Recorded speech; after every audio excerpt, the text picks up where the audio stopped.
AC 27 batch একটু আগে তোমাদের জন্য একটা 45 দিনের কামব্যাক প্ল্যান বানালাম।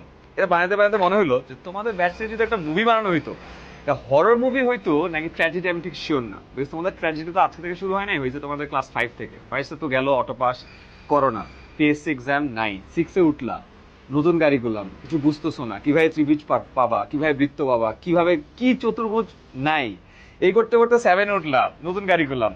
8 জিএসসি পরীক্ষা নাই, নতুন কারিকুলাম, অর্ধেক বুঝছো অর্ধেক বুঝো নাই। 9 এ আসছো, দেখো যে নতুন কারিকুলাম বাদ, আসছে পুরনো কারিকুলাম। পুরনো কারিকুলাম পড়া শুরু করলা, আবারও রিস্টার্ট দিলা, দিয়ে ক্লাস 10 এ আসলা, সামনে প্রিটেস্টের প্যারা, প্রেশার, এর মধ্যে হঠাৎ করে নিউজ আসলো যে তোমরা আসলে এসসি 27 ব্যাচ না।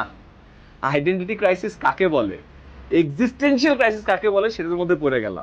কি তোমরা এসি 27 না, তোমরা কারা? তোমরা এসি 26। তার কারণ তোমাদের পরীক্ষা হবে এই বছর ডিসেম্বরে। তোমাদের প্রি টেস্ট জাগা, সামনে তো এ প্লাস পাইতে হবে, বাবা মার প্রেশার, ডিসেম্বরে পরীক্ষা। কারণ অর্ধেক মনে তুমি এখনো কনভিন্স না যে পরীক্ষা ডিসেম্বরে, বাট বাকি অর্ধেক ব্রেন তো বলতেছে যে ডিসেম্বরে তো পরীক্ষা হইতে পারে, ভালো স্টুডেন্ট যারা আছে এ প্লাসের জন্য প্রিপারেশন নিতে হবে। এই প্রেশারের মধ্যে আমি জানি তোমাদের অবস্থা বেশ ভর্তা প্রায়। কামব্যাক প্ল্যান দিচ্ছি আমি জানি, কামব্যাক প্ল্যান 45 ডেজের আছে, প্রিটেস্ট পরীক্ষা ভালো করবা, বাট এখানেও তোমাদের মাথায় চিন্তায় থাকবে যে প্রিটেস্ট এবার টেস্ট কবে হবে, পরীক্ষা কবে হবে, আদৌ পরীক্ষা দিতে পারবো কিনা, সাজেশন করতে পাবো, বহু কিছু। এত প্রেশার, এত সেটা একটা হরর মুভি, ট্র্যাজেডি মুভি, দুটার একটা সংমিশ্রণ করলে যেটা হবে এটা তোমাদের কাছে আছে। বাট কিছু করার নেই, তুমি যদি চিন্তা করে দেখো বিগত বছর থেকে এসএ পরীক্ষার রেজাল্টও খারাপ, এইটা আবার আরেকটা ঝামেলা। এ প্লাস পাইছে সব থেকে কম, পাশের হার 20 বছরের ওয়ার্স্ট।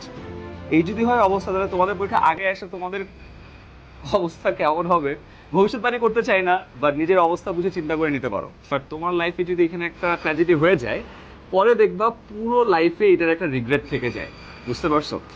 একটা জিনিস মনে রেখো, অ্যাটলিস্ট আমি আমার লাইফ থেকে শিখছি যে pain is temporary, regret is permanent, for ever. এখন পেইনটা নাও, বাট এই পেনটা না নিয়ে যদি পরীক্ষাটা খারাপ হয়, এই রিগ্রেট কিন্তু আজীবন বয়ে নিয়ে বেড়াইতে হবে। তোমাদের মিশন কামব্যাক 45 ডেজে দেয়া আছে, এখানে সব ডিটেইলসে তুমি পেয়ে যাবে কিভাবে তোমাদের প্রিটেস্ট পরীক্ষা ভালো করবা। বাট আমি আসলে প্লেন্স তোমাদের এসি পরীক্ষা নেই, যেটা ডিসেম্বরে হওয়ার চান্স আছে। সো সেটার জন্য তোমাদের যেটা করা দরকার সেটা হলো এসি 26-এ যে ক্লাসগুলো আছে না রেগুলার, ইউটিউবে সব আপলোড করা আছে, সবগুলো দেখো। দরকার হলে ওদের গ্রুপে ঢুকো, তোমরা তো এসি 27 স্টুডেন্টস আছো রাইট, 26-এ ঢুকে যাও, দেখো ওরা কি করতেছে, বিকজ কে জানে তোমরা হয়তো হয়ে যাবে এসি 26। যাই হোক, অনেক কথা বললাম, পড়াশোনা করো, মনে রেখো pain is temporary, go through this.